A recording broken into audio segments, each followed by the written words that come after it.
उत्तर वाच.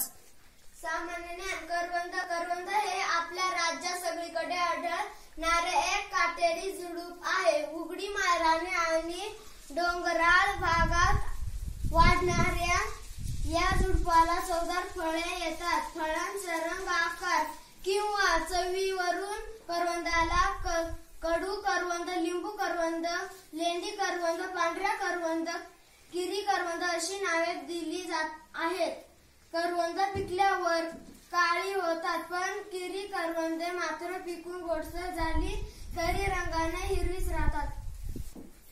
मुलांनो, हा उतारा तुम्ही ऐकलात. यावरून आपल्याला प्रश्न तयार करायचे आहेत. सांगा बघू, तुम्हाला कुठले कुठले प्रश्न सुचतात ते. करवंदाला बिया किती असतात? पिकलेल्या करवंदाची चव कशी असते? करवंद हे कोणत्या भागात आढळते? करवंद हे कोणत्या प्रकारचे झुडूप आहे? कच्च्या करवंदाचा रंग कोणता असतो?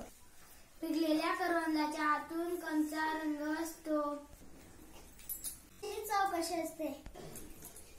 किरी करवंदे कशी असतात?